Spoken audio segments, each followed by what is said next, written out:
Hello, and welcome back to English Steps. I'm Helen, and I'm really happy to have you here with us today. Hi there.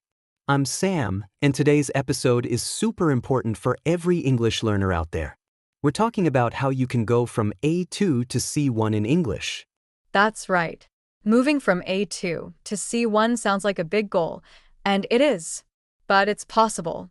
Thousands of people have done it, and so can you. Absolutely. In this episode, we're going to share the complete roadmap. Everything from improving vocabulary, listening skills, grammar, speaking, to thinking like a fluent English speaker.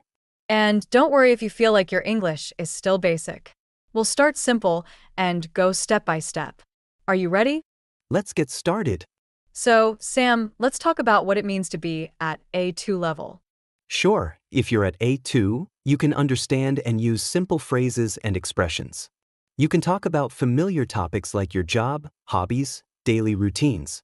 You can ask and answer questions, but usually about things like, where are you from? What do you do? What's your favorite food? Basic stuff. Exactly. But at C1, things are very different. You can speak fluently and naturally, even about abstract topics like politics, emotions, or global issues. You understand TV shows, news reports, academic texts, and you can write essays and professional emails.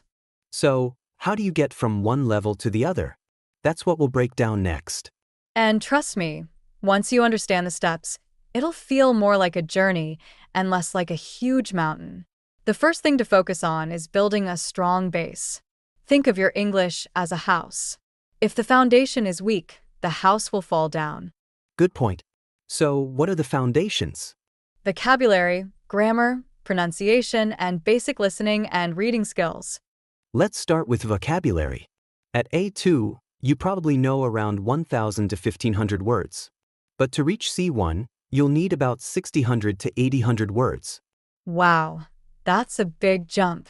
It is. But don't panic. You don't need to memorize them. You need to use them again and again. Read more, listen more, and write more. That's how vocabulary grows naturally. Exactly. And not just single words. Learn word chunks, phrases, and collocations. For example, don't just learn decision. Learn, make a decision, a big decision, a difficult decision. The second foundation is grammar, but not boring grammar. Practical grammar. Like learning how to tell a story in past tenses, or how to give advice using should, could, or conditional sentences. Also, get comfortable with verb tenses. Present perfect, past continuous, future perfect. They're all tools for better communication. And don't forget pronunciation. You don't have to sound like a native, but people should understand you easily. Try recording your voice. Then compare it to native speakers. It might feel weird at first, but it works. Even listening to how native speakers stress words or pause can improve your own speaking rhythm. Yes, intonation, stress, rhythm, they make you sound more natural. Now let's talk about listening. A lot of learners say, I can read, but I don't understand when people speak fast. That's totally normal. Native speakers connect words, speak quickly, and use idioms. So, how do you improve? The answer is listening every day. Start with slow English podcasts, like ours. Then move to TED Talks, interviews, and eventually full TV shows or movies without subtitles. And use the shadowing technique. It means you listen to a sentence and repeat it immediately. This helps with listening and speaking. You get used to sentence rhythm, stress, and intonation. Also, don't be afraid to rewatch the same content many times. First with subtitles, then without. Yes, repetition is the secret weapon. Try using transcripts to follow along and then read aloud with the audio. It helps connect sound and meaning.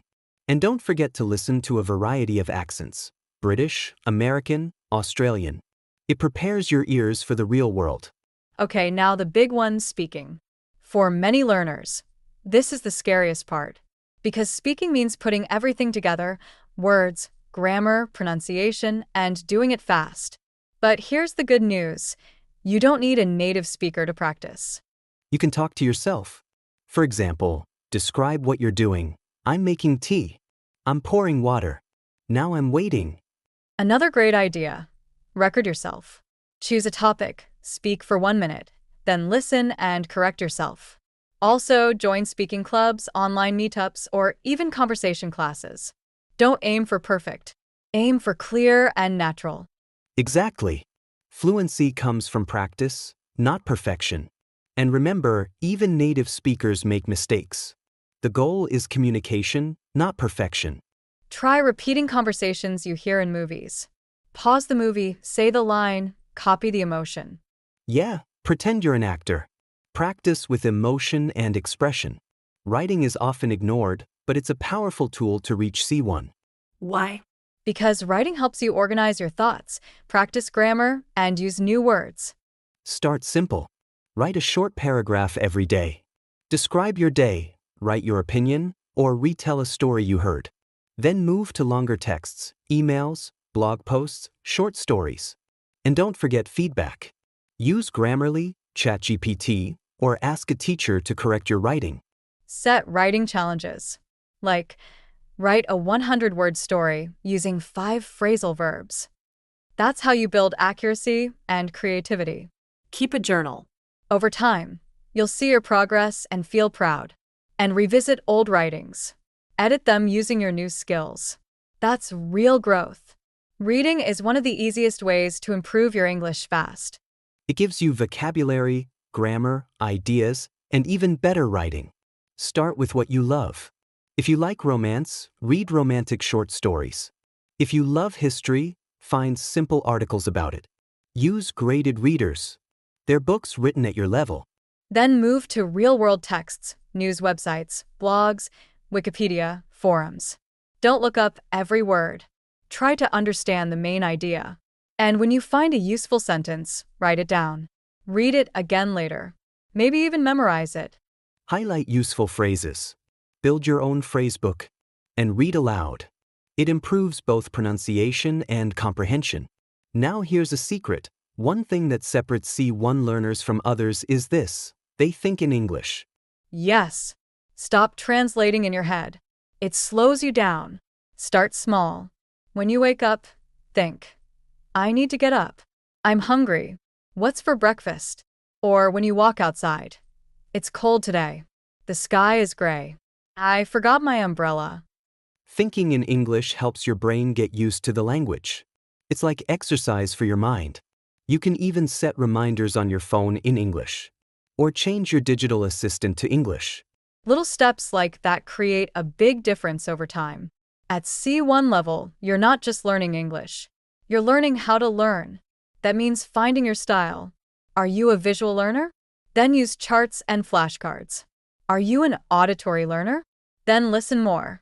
Also, build habits. Create a daily or weekly schedule. Set goals. I'll learn 5 new phrases a day, or I'll watch 2 videos this week.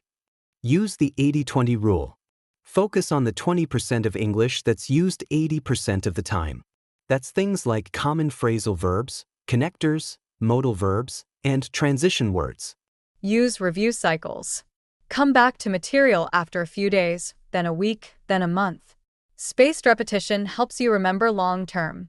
Many learners feel like they're not improving, but they are. They just can't see it. So track your progress. Record yourself once a month and compare. Write journal entries and read old ones. Take online level tests every few months.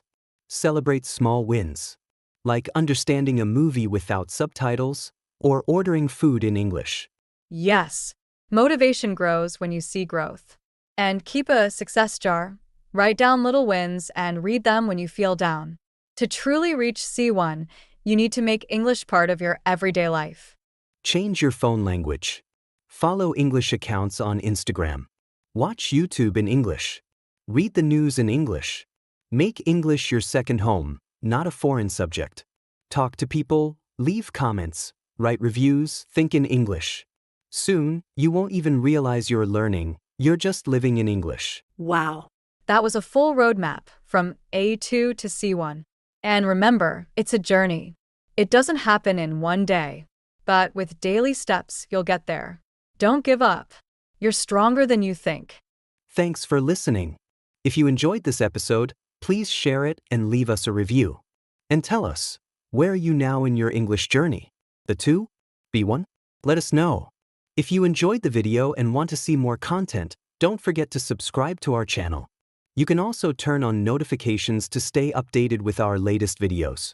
We'd love to hear your thoughts in the comments.